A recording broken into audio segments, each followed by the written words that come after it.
Con la ayuda del Señor vamos a continuar con estas reflexiones y las sabias advertencias que el Señor da a todos por igual, porque nos ama y quiere ver un crecimiento espiritual. Vamos a la carta a los Hebreos y nuestra meditación iniciará allí con la ayuda del Señor. Carta a los Hebreos, capítulo 11,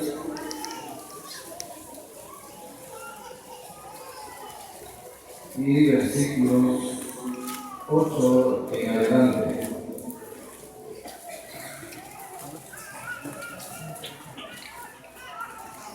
Por la fe, Abraham, siendo llamado, obedeció para salir al lugar que había de recibir como herencia, y salió sin saber a dónde iba. Por la fe habitó como extranjero en la tierra prometida, como en tierra ajena, morando en tiendas con Isaac y Jacob, coherederos de la misma promesa. Porque esperaba la ciudad que tiene fundamentos, cuyo arquitecto y constructor es Dios. Vamos a saltarnos al versículo 13. Conforme a la fe, murieron todos estos sin haber recibido lo prometido, sino mirándolo de lejos y creyéndolo y saludándolo y confesando que eran extranjeros y peregrinos sobre la tierra. Porque los que esto dicen claramente dan a entender que buscan una patria. Pues si hubiesen estado pensando en aquella de donde salieron, ciertamente tendrían tiempo de volver. Pero anhelaban una mejor, esto es celestial. Por lo cual, Dios no se avergüenza de llamarse Dios de ellos, porque les ha preparado una ciudad. Bendita la palabra del Señor. Esta entrega, esta tarde, es una entrega parcial. Tiene el propósito de ir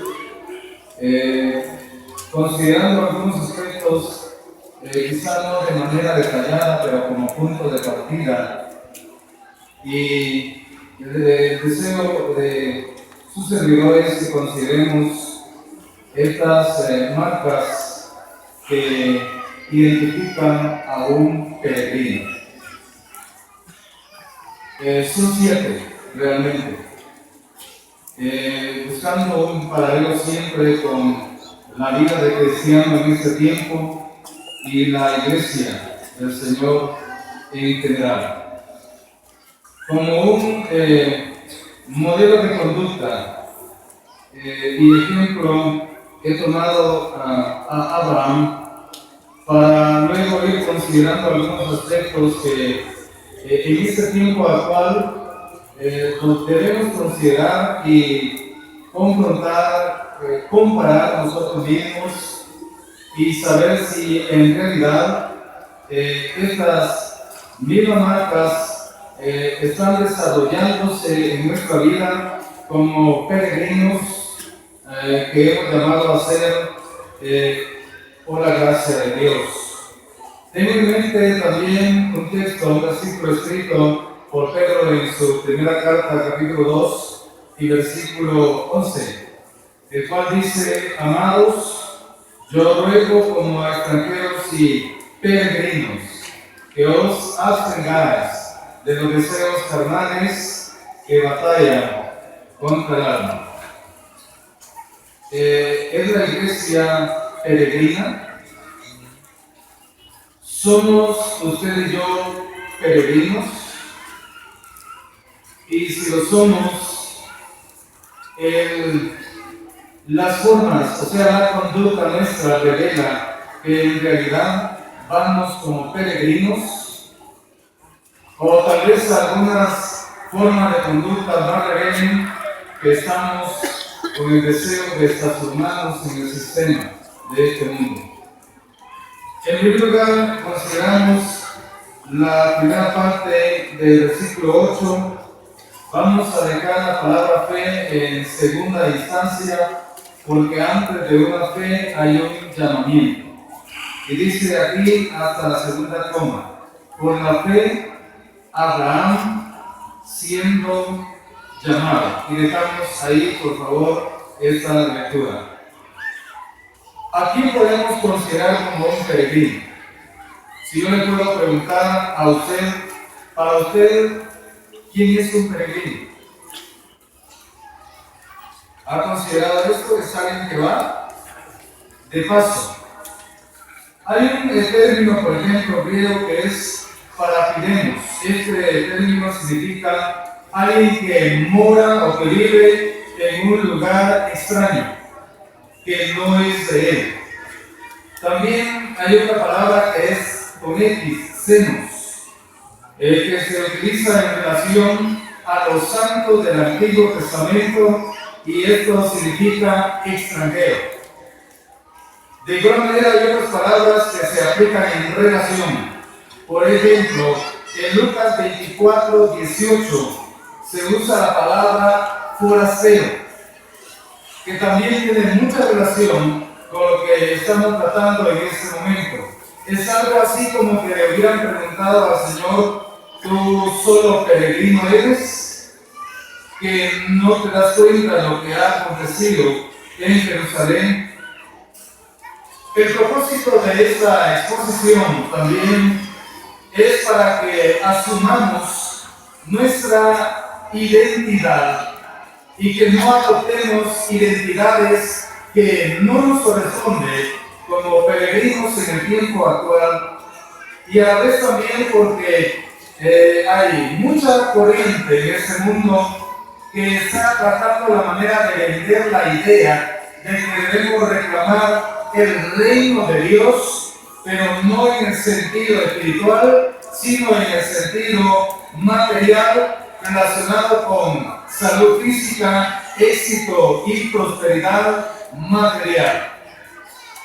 Ahora la pregunta es: ¿corresponde esto al perfil de un peregrino según la palabra de Dios? Por eso mismo, cuando hablamos de llamamiento, de crisis, se usa en relación al origen, a la naturaleza y al destino de ese mismo llamamiento. También lleva incluida la idea de invitación,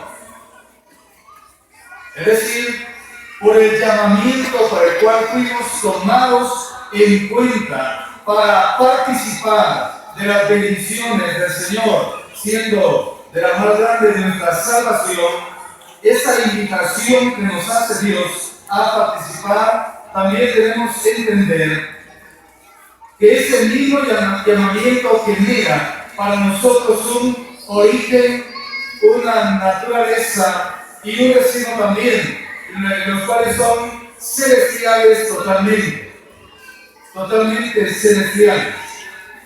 Por ejemplo, este llamamiento es llamado en Filipenses como un llamamiento supremo, un supremo llamamiento. Llamado también en una porción de la palabra del Señor, como era la segunda carta a Timoteo, un llamamiento santo. De igual manera aparece la expresión llamamiento celestial en la carta a los Hebreos 3 y versículo 1. Ahora, ¿quién nos llamó? ¿Por qué nos llamó? ¿Dónde está el origen de ese llamamiento? El origen de ese llamamiento radica única y exclusivamente en Dios. Él nos llamó. nos llamó a participar. Pero también no debemos olvidar que hay tres bases esenciales de este llamamiento, como lo hemos mencionado en muchas ocasiones, como el llamamiento para salvación, el llamamiento para santificación y también para servir, o sea, para servicio. Leamos la segunda carta a Timoteo, capítulo 1, versículo 8. Vamos a encontrar algunos detalles allí. Dice así: por tanto, no te avergüences de dar testimonio de nuestro Señor, ni de mí, preso suyo, sino participa de las aflicciones por el Evangelio, según el poder de Dios, quien nos salvó y llamó con llamamiento santo, no conforme a nuestras obras, sino según el propósito suyo y la gracia que nos fue dada en Cristo Jesús antes de los tiempos de los siglos. Vamos a leer otra cita en la segunda carta a los Tesalonicenses para ilustrar la idea de nuestro llamamiento. La segunda carta a los Tesalonicenses, capítulo 2 y versículos 13 y 14. Dice, hablando siempre en primer lugar de llamados para salvación, pero nosotros debemos dar siempre gracias a Dios respecto a vosotros, hermanos amados por el Señor, de que Dios os haya escogido desde el principio para salvación. Para salvación. Mediante la santificación por el Espíritu y la fe en la verdad. En otras ocasiones hemos aprendido que la salvación tiene tres tiempos, ¿verdad?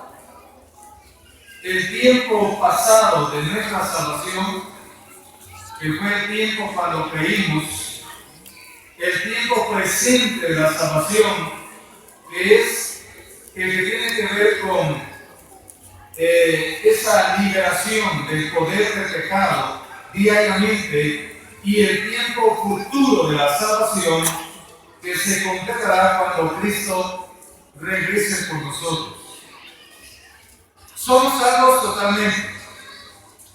Es decir, la salvación nuestra está ganada por la obra que Cristo realizó en la cruz a nuestro favor. Siempre, no mirando, como dice Pablo, siempre que no hayáis creído en vano. Eso lo debemos tomar en cuenta. En el tiempo presente de la salvación, podemos encontrar, por ejemplo, el apóstol Pablo mencionando la situación, esa lucha interna que él vive, experimenta. Lo encontramos en Romanos capítulo 7. Él dice, porque yo sé que el hacer el bien está en mí, pero termino haciendo lo que no quiero y lo que quiero hacer no lo hago. Esa es un conflicto entre dos naturalezas, y a esto se le llama en el tiempo presente, cuando estamos siendo liberados de ese poder del pecado, porque todavía no tenemos la naturaleza glorificada. Es muy importante. El tiempo futuro de la salvación también es conocido como la glorificación, cuando la salvación sea completa. Por ejemplo, primera carta de Juan 3:1 y 2 nos habla de ese proceso que está pendiente en nuestra vida, y que ese momento ha de llegar, pero todavía no está, cuando seamos liberados totalmente de la naturaleza pecaminosa, y entonces tengamos un cuerpo completamente en estado de glorificación, semejante al cuerpo de Cristo. Ese es el tiempo futuro de nuestra salvación. Pero también debemos considerar el tema también que fuimos llamados para santificación. Hermanos, ¿qué es santificación?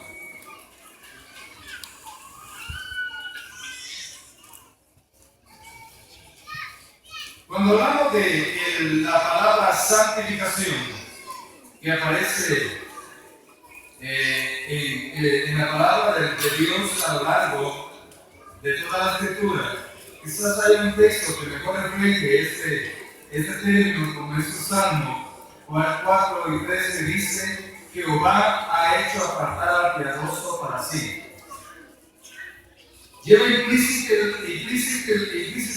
la idea de separación.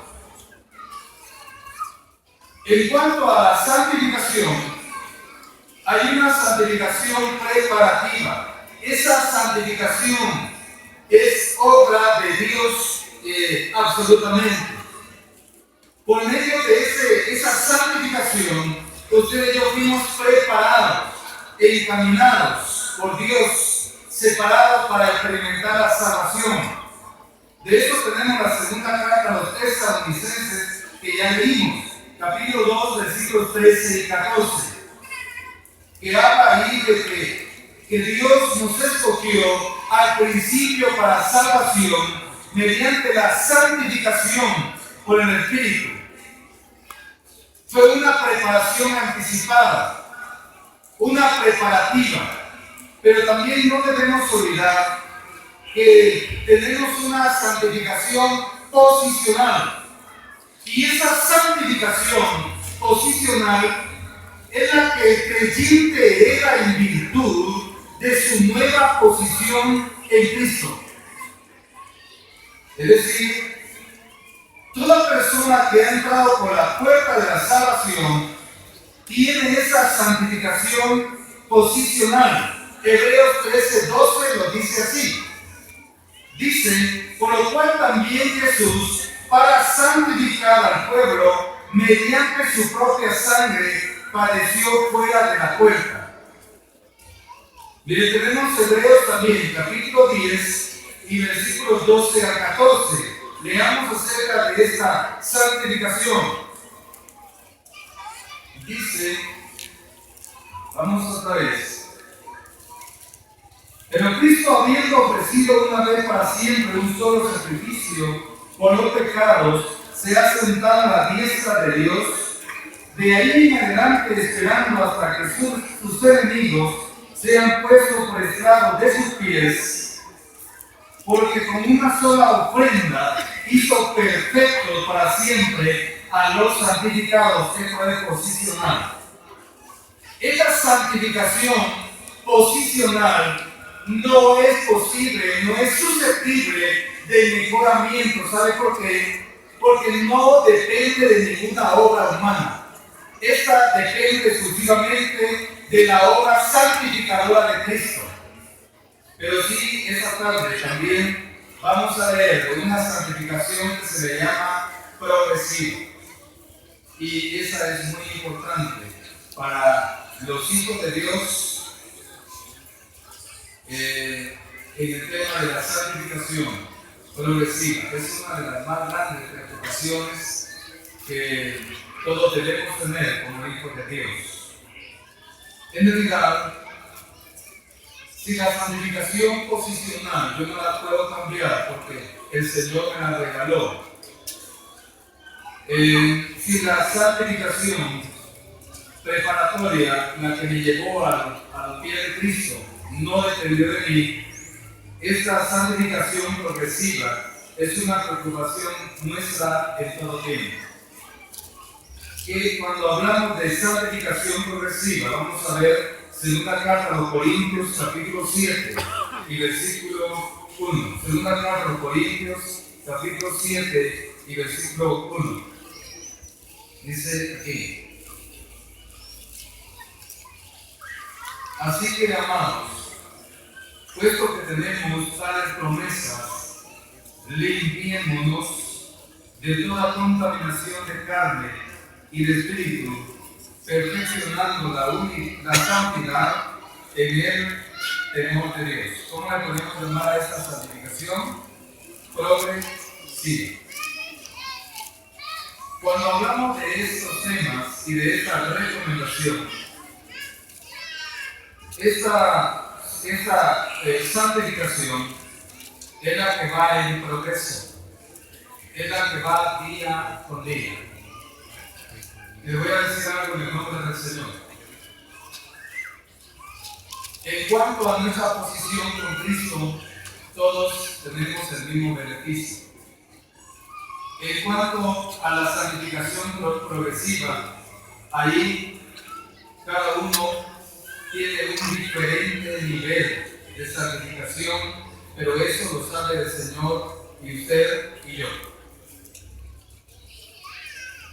Hay invitación siempre del Señor, como la leímos acá. Así que, amados, puesto que tenemos tales promesas, esto es muy importante, dice, limpiémonos. Cuando hablamos de limpiémonos y de santificación, me llama mucho la atención el tema de la palabra de Dios. La palabra de Dios es el elemento clave a través del Espíritu Santo para este proceso de santificación progresiva.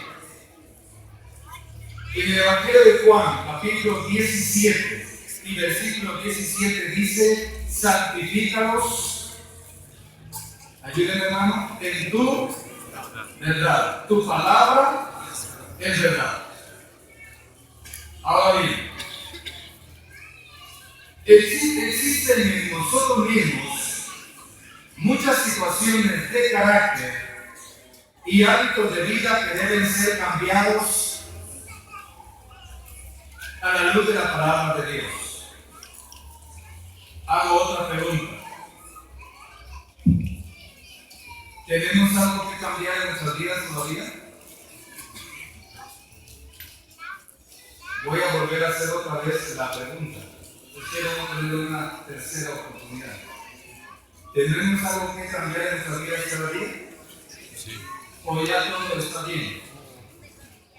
¿O ya estamos glorificados?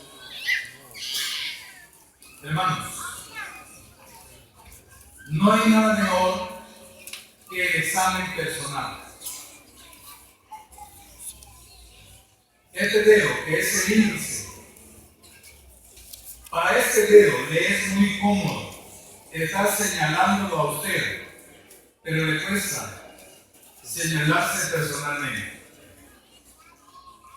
No hay, por ejemplo, cuando hablamos del examen personal, de la evaluación de nuestra condición, a la luz de la palabra de Dios, la prioridad para la santificación de un cristiano comienza consigo mismo.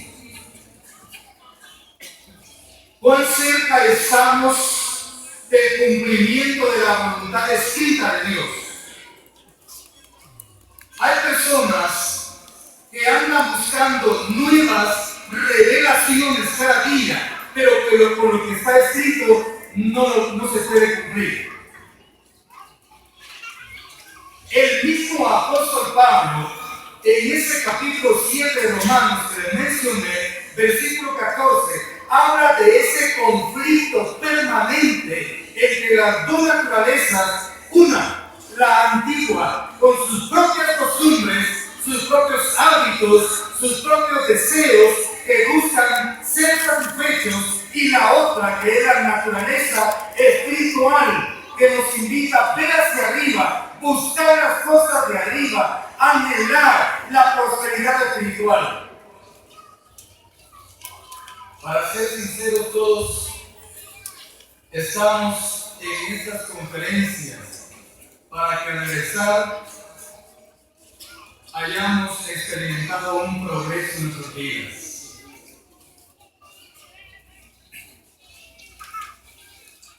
Cada día hay un consejo de la palabra de Dios, hay una invitación de Dios, y cuando hablamos de esta santificación, cuando hablamos del alto valor que tiene la palabra, no solo en su conocimiento. Porque mis hermanos, en el tribunal de Cristo, allí no será evaluado cuánto conocimiento tuvimos de la palabra de Dios, sino de ese porcentaje de la palabra de Dios que recibimos en responsabilidad, cuánto fue posible hacer nuestro. Pero el primer desafío somos nosotros mismos. Esta carne que nos acompañará hasta el último día busca satisfacer sus apetitos, busca satisfacer sus caprichos personales y no desea someterse a la voluntad de Dios.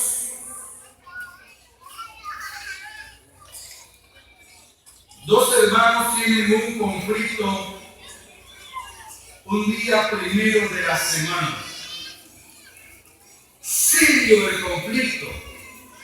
El día siguiente encuentran a una hermana de las que había tenido un conflicto. Le dicen, hermana, ¿cómo está usted? Y ella dice, aquí, hermana, procurando la santidad. Parece un chiste, pero no es. Mis hermanos, el Salmo 119, 105 que dice, es muy fácil. Este salmo usa una interesante comparación. Compara la palabra con una lámpara. Y cuando hablamos de una lámpara, necesariamente tenemos que hablar de una luz. Y una luz es la que ilumina. ¿Pero ilumina qué? Nuestro entendimiento, es decir, del conocimiento pasar al entendimiento, pero el entendimiento demostrado a través de acciones. Cambios de calidad en nuestra vida. Esta es la santificación progresiva, la que debe ir en aumento, la que debe pasar por el examen. Antes de examinarlo a usted, me examino yo y me doy cuenta cuánto camino me hace falta recorrer y cuánta distancia me hace falta para cumplir de manera efectiva la voluntad de Dios. Porque finalmente a quien yo busco agradar es a Dios. Y después puede ser a usted. Ese es el llamado de Dios. Hay una santificación que es perfecta, pero eso no va a depender de usted y de mí. Esa también depende de Dios. Y la vamos a alcanzar cuando estemos ocupando el lugar que como peregrinos nos corresponde en el cielo. El peregrino, cuando hablamos de llamamiento, también hay un llamado al servicio. ¿Usted está sirviendo al Señor? Como dijo el hermano, no se preocupe, que aquí no vamos a hablar de cantidades. No vamos a hablar de cantidades. Hay un llamado al servicio también. Efesios 2:10 dice, porque somos hechura suya, creados, habla de la nueva creación, creados en Cristo Jesús para buenas qué, buenas obras, no dice buenas obras, buenas obras. Fui creado por el Señor, porque hay un llamamiento general, pero hay un llamamiento particular para mí. Moisés tuvo un llamamiento para él. David tuvo un llamamiento para él también. José tuvo una misión para él. Había un carril destinado para él. Por eso, hermanos, aunque el llamamiento es general, hay un propósito personal cuando el apóstol Pablo, camino a Damasco, ahí sigue en persecución de la iglesia, le sale al paso el Señor en esa visión celestial. Él dice al Señor después: Señor, ¿qué quieres que yo haga? Puerta abierta para el servicio. Hoy en día la iglesia del Señor necesita de la participación de hombres y mujeres que en oración entiendan el propósito de su llamamiento y digan: heme aquí, Señor, estoy para hacer tu voluntad. Úsame, no donde yo quiero, donde yo pienso, donde yo creo, sino donde tú me quieres tener, Señor. No quiero ser tropiezo de los demás. No quiero que mi vida sirva de estorbo para los demás. Por favor, Señor, si estoy siendo estorbo hoy en este lugar, por favor, alumbra mi entendimiento para colocarme donde yo realmente voy a ser de mucha bendición y no donde definitivamente estoy causando problemas. Estoy reteniendo el agua. Mis hermanos, el día que nos vayamos con el Señor, valdrá la pena decir que definitivamente valió la pena para vivir por Cristo, al saber que mi vida y la suya fue de bendición, no de problemas. No de problemas. No podemos estar saliendo de un problema y metiéndonos a otro. Ojalá que no seamos dolor de cabeza para nuestra congregación. Digo nuestra no porque sea de nosotros, sino por la identidad que tenemos ahí. Ojalá que se extrañe nuestra ausencia cuando no estamos en la congregación. Unos hermanos decían: cuando este hermano no está, sentimos que un peso nos cae encima. Qué triste eso. Hermanos, esta es la primera señal de un peregrino: el llamamiento. Solo vamos a adelantar la segunda señal que aparece al principio, que dice en la carta a los hebreos, como siempre, y dice: por la fe Abraham, y vamos a hablar de la fe en pocos minutos nada más. La fe. Cuando hablamos de la fe, estamos hablando de una firme convicción, de un convencimiento de la realidad o la revelación y la verdad de Dios. La fe me lleva a una rendición personal. En la segunda carta a los Corintios 5:7 dice que por fe